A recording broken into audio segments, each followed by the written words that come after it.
prochains ou les prochains communicateurs à venir s'installer.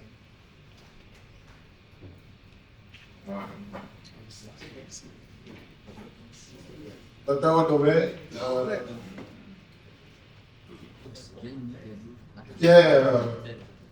pour cette communication, Docteur Odové l'animera ensemble avec Monsieur Tozo. C'est bien cela?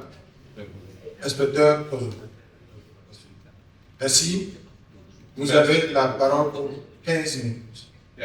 Oui, merci. Merci. Nous avons aujourd'hui l'opportunité de présenter les résultats de l'atelier de renforcement de capacité qui s'est tenu le 6 mai 2023. Cet atelier est comme un frère siamois de l'atelier primaire dont on vient de vous présenter. C'est pourquoi, à bien des égards, je ne vais pas entrer dans certains détails. Ces détails ont été déjà communiqués par les présentateurs qui viennent de passer. Je vais me concentrer beaucoup plus sur les objectifs que nous avons suivis et les démarches que nous avons adoptées pour les atteindre. Et puis, les résultats qui sont obtenus. Et M. Tozo, inspecteur Tozo, va revenir sur les témoignages pour ce qui concerne la dissémination, ce qui a été fait sur. J'ai demandé à deux acteurs de fournir des témoignages. Le premier naturellement, c'est l'inspecteur Tozo. Et le second, c'est M. Aprobessi qui est ici dans cette salle, mais pour des raisons de gestion de temps. Je lui ai demandé de se tenir en bonne position et de si le temps me permet, et bien intervenir. Alors, l'atelier.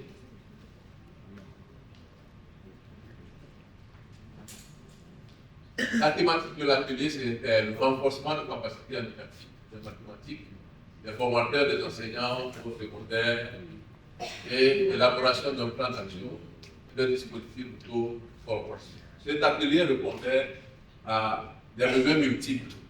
D'abord, il faut constater que sur le terrain, l'enseignement en mathématiques souffre d'une faiblesse. Pendant de longues années, le recrutement n'a pas été fait sur une base non formelle. Les enseignants sont entrés dans la fonction, on les a beaucoup accompagnés avec des formations de rattrapage. Les plus anciens qui avaient plus de métiers étaient en train de partir. Et sur le terrain, on avait un grand besoin de positionnement et de renforcement. Donc, lorsque le besoin s'est fait sentir de faire cet atelier, nous avons orienté les activités vers un renforcement de capacité éducative. Et cela inclut de donner à ces enseignants des outils d'analyse diagnostique des difficultés des élèves et des outils d'analyse des pratiques enseignantes. C'est dans ces deux sens-là qu'on est allé. Et puis, d'élaborer des plans d'action, un plan d'action pour la dissémination et un plan d'action pour le groupe. La finalité étant de rendre les enseignants capables de concevoir par eux-mêmes des activités de remédiation en rapport avec l'analyse des difficultés observées. Donc, les objectifs, concrètement, étaient de renforcer les capacités des mathématiques de 40. Bon, en fait, il s'agissait au final de 43 formateurs d'enseignants secondaires, d'élaborer un plan d'action de formation, d'élaborer des dispositifs de formation, d'élaborer des fiches pédagogiques modernes qui incluent des stratégies de remédiation ciblée, notamment pour répondre aux difficultés d'apprentissage rencontrées par les élèves, en particulier les lycéens. Alors, la formation a consisté en quoi? D'abord, en un renforcement théorique sur les théories didactiques. Nous avons, par exemple, la théorie des situations didactiques de Guy Rousseau. Cette théorie qui étudie le système didactique maître, élève, savoir et au regard de la pratique. Rousseau avait introduit les concepts de situation didactique. situation didactique et de milieu. La situation présentée par l'enseignant est aménagée au regard d'un savoir spécifique afin de permettre une interaction entre un élève et un autre. Il y avait aussi la théorie des champs conceptuels de Gérard Vergniaud. Et cette théorie avait défini le concept de théorie en champ, le concept en théorie des champs conceptuels, qui est un triplet de 3 ensembles, à savoir les références, les invariants, et puis les invariants, c'est-à-dire le signifié, et puis les formes langagières, c'est-à-dire le signifié. Donc il a fallu faire un cadrage de cette théorie parce que tout ce qui allait suivre était basé là-dessus. Et enfin, nous avons eu la théorie de la transposition, pardon, la théorie anthropologique didactique avec son cortège qui débouche sur la transposition didactique, qui a aussi fait l'objet d'activités et d'expériences. On peut manquer de souligner la théorie, la dialectique outil-objet. Lorsque vous prenez un concept, le concept peut être pris dans 2 sens différents, soit un sens en tant qu'objet, ou bien dans l'autre sens en tant qu'outil. Et les deux interagissent, ou bien sont aussi, un sens à l'autre tout au long d'un parcours. Donc c'est sur la base de ce contenu théorique que les outils ont été explorés et élaborés. On a exploré la grille d'analyse des erreurs et on a expérimenté à partir des tests qui ont été faits en amont sur les élèves dans notre système scolaire. Il y avait la cartographie continuum. La cartographie continuum qui, disons, est une vue synthétique du programme pour un concept donné, avec 2 entrées possibles, une entrée verticale qui va vers les sous-concepts et une entrée horizontale qui va vers la progression des sous-concepts à travers un cycle d'enseignement. Il y a la carte conceptuelle qui est une sorte de représentation graphique de tout cet ensemble-là qui permet à l'enseignant de voir comment le concept est disséminé tout au long du cycle et par rapport aux différents sous-concepts. Et enfin, nous avons développé la fiche des objectifs. Alors, pour les stratégies de mise en œuvre, nous avons élaboré un plan d'action de formation et un dispositif de formation des enseignants. Le plan d'action était assorti d'un tableau et d'un module de formation qui devait être amélioré et servir de cadre de formation, bien de document de formation. Il y avait le projet de mise en ligne des ressources et d'animation de ressources de réunions thématiques facilitées par les experts et le dispositif prévoyait que les inspecteurs assurent le suivi sous la supervision des directions. Alors, pour la mise en œuvre effective, on retient quand même qu'il y a quelques initiatives individuelles qui vont alimenter les témoignages qui vont faire, mais nous sommes au regret de constater qu'il n'y a pas eu d'action soutenue. Il y avait des exemples qui ne sont pas tout à fait satisfaits. Donc, je vais passer la parole à l'inspecteur Tosco pour la suite et de passer le témoignage de la mise en œuvre qu'il a eu à faire dans sa circonscription pédagogique. Donc, l'expérimentation, l'expérimentation s'est faite sur 2 voies. Il y a d'abord une journée pédagogique qui était organisée en décembre 24, ce que j'ai vu dans la ville d'année. Et ensuite, il y avait eu des visites de classe dans la circonscription pédagogique, le BSDA. Et cela concernait 107 enseignants de 2 systèmes. Bien, le contexte est que pour la plupart de nos enseignants de notre zone pédagogique, l'erreur est une faute.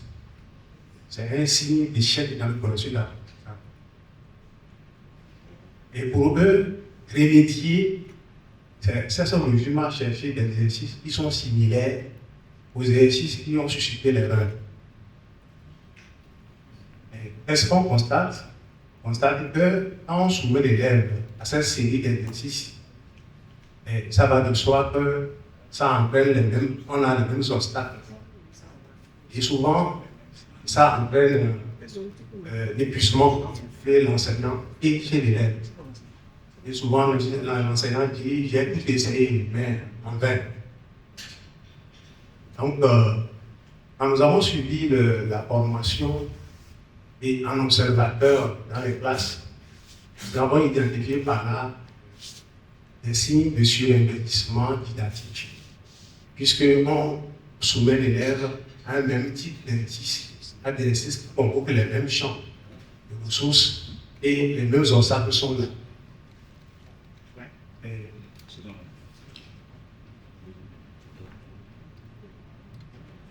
Le bilan. Quelles ont été les étapes clés de la mise en œuvre? Concernant la journée pédagogique organisée au bout du thème, renforcement des capacités des enseignants en matière d'évaluation des apprentissages et de l'imitation. D'abord, nous avons élaboré et présenté un module qui était axé sur le guide pour le formateur, pour le chapitre 5. En amont, nous avons élaboré des activités, nous avons soumis ces activités-là à des apprenants. Et ces activités, ces exercices ont été conçus de manière à produire des erreurs.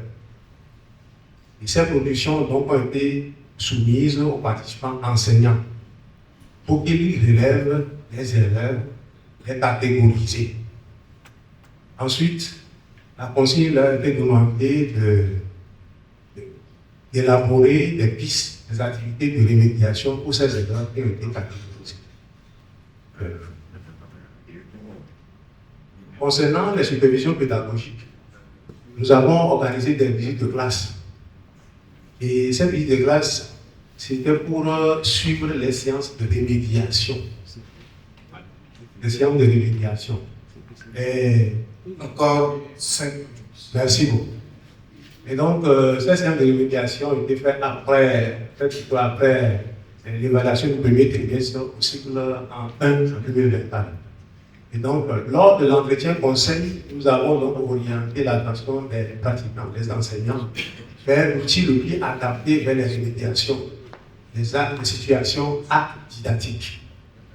Et donc, nous avons constaté que les 45 participants ont exprimé un réel intérêt pour cette formation à travers une participation active aux différents ateliers. Par ailleurs, lors des visites de classe, nous avons constaté que petit à petit, il y a une amélioration de la prise en charge des erreurs, la prise en charge des élèves plutôt en difficulté. On ne fait pas signe rapidement à l'enfant qui a un difficulté au tableau de quitter le tableau, mais on prend l'occasion comme occasion de faire des relances. Comme recommandation, nous avons trouvé que la mise en œuvre de certains outils, tels que la carte conceptuelle, le modèle de fiche, demeure une difficulté notable dans le contexte actuel de la pédagogie. Conclusion, on note un glissement de pratiques traditionnelles où seuls les élèves les plus performants étaient sollicités et ceux qui étaient en erreur réduits en silence. On va vers une valorisation plus constructive des erreurs, favorisant ainsi une remédiation plus efficace. Les échanges, les observations du terrain, le retour d'expérience laissent entrevoir donc une possibilité de renforcement des capacités pédagogiques, à condition donc que nous poursuivions les efforts de dissémination, de suivi et d'accélération concernés. Je vous remercie. Merci. Je voudrais prendre les dernières secondes pour relever que les outils sur lesquels le groupe a été formé au cours de cet atelier sont des outils innovants. C'est pourquoi l'intitulé même de cette présentation est concept et outils pour une innovation en didactique bien menée. Je voudrais revenir particulièrement sur la carte conceptuelle qui a été un ensemble, fait partie d'un ensemble d'outils élaborés par l'expert international et son équipe à l'Université de Sherbrooke au Canada, qui a fait l'objet en 2018 d'un prix du meilleur matériel didactique numérique. Voilà. Et donc, c'est mesurer l'importance des outils qui sont mis à disposition. C'est à nous de prendre la mesure des choses Merci. Merci beaucoup au docteur Otobé et à l'inspecteur Pluto.